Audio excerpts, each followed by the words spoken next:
Ted బండి అనే ఒక అబ్బాయి దాదాపు 30కి పైగా అమ్మాయిల్ని ట్రాప్ చేసి ఫస్ట్ వాళ్ళ మీద సెక్షువల్గా దాడి చేసి ఆ తర్వాత వాళ్ళని బ్రూటల్గా చంపేశారు.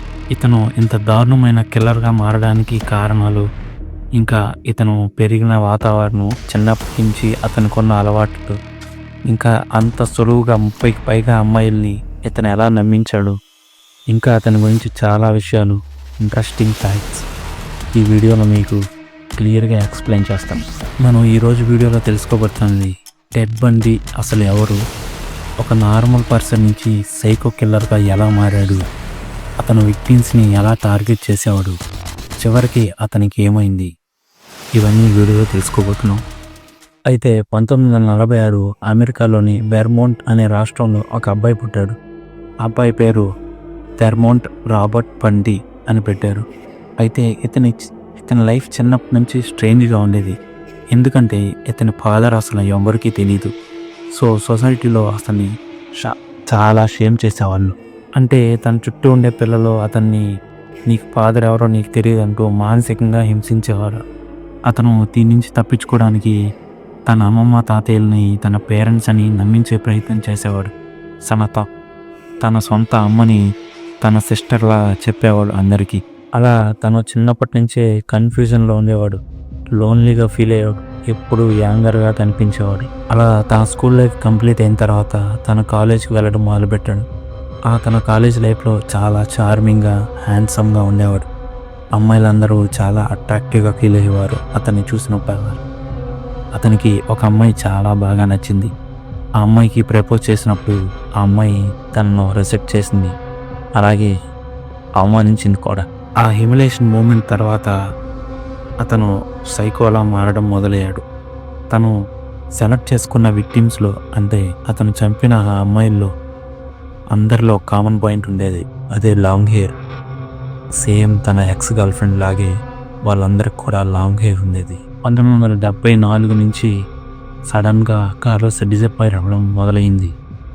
అవి ఎక్కువగా పార్కింగ్ ప్లేసెస్, కాలేజ్ క్యాంపస్, ఇంకా బస్ స్టాప్స్ ఇలాంటి ప్లేసెస్ నుంచే ఎక్కువగా అమ్మాయిలు కనిపించకుండా పోవడం మొదలైంది. ఇతను ఎక్కువగా అమ్మాయిల్ని ఎలా ట్రాప్ చేశాడంటే, చేతికి ఫేక్ ఇంజరీ కట్లు కట్టుకొని కొంత లగేజ్తో తన కారు దగ్గర వెయిట్ చేస్తూ ఉన్నాడు. ఆ అమ్మాయిలు అటుగా వచ్చినప్పుడు హెల్ప్ చేస్తారా అని అడిగేవాడు. ఆ తర్వాత కొంచెం పరిచయం పెరిగిన తర్వాత వాళ్ళు ఎక్కడికి వెళ్ళాలో కనుక్కొని నేను కూడా అటే వెళ్తున్నాను అని చెప్పి వాళ్ళని కారు ఎక్కించుకొని తీసుకెళ్ళిపోయేవాడు. అతను చూడడానికి చాలా హ్యాండ్సమ్గా, నీట్గా, గుడ్ లుకింగ్ డ్రెస్తో కనిపించేవాడు. అందువల్ల ఆ అమ్మాయిలు కూడా అవన్నీ పూర్తిగా నమ్మడం మొదలుపెట్టారు. ఇలా దాదాపు 30కి పైగా అమ్మాయిల్ని ట్రాప్ చేసి వాళ్ళని బ్రూటల్గా కిల్ చేశాడని ఈ పోలీసు ఇన్వెస్టిగేషన్లో తెలిసింది. కొంతమంది అమ్మాయిల మీద అన్ఇమాజిబుల్ వైలెన్స్ జరిగిందని పోలీస్ ఇన్వెస్టిగేషన్లో తేలింది. ఇతను మొదటిసారిగా దొరకడానికి ముందు ఇతను చేసిన ఇద్దరు అమ్మాయిలు మర్డర్సే ఇతనికి కారణం అయ్యాయి. అవి ఎలా జరిగాయంటే, అమెరికాలోని ఒక లేక్ ఉంది, అదే నది. అక్కడ బోటింగ్ జరిగేది. ఇతను కారులో తన బోట్ని తీసుకెళ్ళి అది దించడానికి ఒక ఇద్దరు అమ్మాయిని హెల్ప్ అడిగాడు. ఆ తర్వాత ఆ ఇద్దరు కనిపించదే. అక్కడికి వెళ్ళి పోలీసులు ఎంక్వైరీ చేసినప్పుడు అతని పేరు టెడ్ అని, అతను వోక్స్‌వ్యాగన్ కారులో వచ్చాడని అక్కడ చాలామంది చెప్పారు. ఆ తర్వాత ఈ క్లూస్తో ఎంక్వైరీ చేసి మొదలుపెట్టిన తర్వాత అతని కారులో ఈ హ్యాండ్ కప్స్, అదే బేడీలు, తర్వాత కొన్ని మాస్కులు, కొన్ని రకాల తాళ్ళు ఇవన్నీ దొరికాయి. ఆ తర్వాత అతన్ని అరెస్ట్ చేశారు. ఈ కారులో దొరికిన ఈ 3 రకాల క్లూస్ తప్ప ఆ పోలీసులకి ఇంకేం దొరకలేదు. అప్పటికే అతను లా చదువుతున్నాడు, తను ఒక లాయర్. అతని కేసు కోర్టులో అతనే వాదించుకోవడం మొదలుపెట్టాడు. దీంతో అతను వాదించుకునే విధానంలో అతనికి ఫ్యాన్ ఫాలోయింగ్ ఇంకా పెరిగింది. మీడియా అంతా అతన్ని ఒక హీరోలా ఎలివేట్ చేసేవాళ్ళు. పోలీసులు ఏదో తప్పుడు వ్యక్తిని ఇందులో ఇరికించాలని చూస్తున్నారు అనే రకంగా జనాలందరూ చూసి లేడీస్ ఫాలోయింగ్ కూడా ఎక్కువైంది. అతను గుడ్ పర్సనాలిటీ చూసి అందరూ అతనికే సపోర్ట్ చేయడం మొదలుపెట్టారు. ఈ టైంలోనే ఒక షాకింగ్ ఇన్సిడెంట్ జరిగింది. అతను ఆ కోర్టు నుంచి తప్పించుకుని ఫ్లోరిడా పారిపోయాడు. అతను అక్కడికి వెళ్ళిన తర్వాత ఇంకా అన్కంట్రోలబుల్ మాన్స్టర్గా తయారయ్యాడు.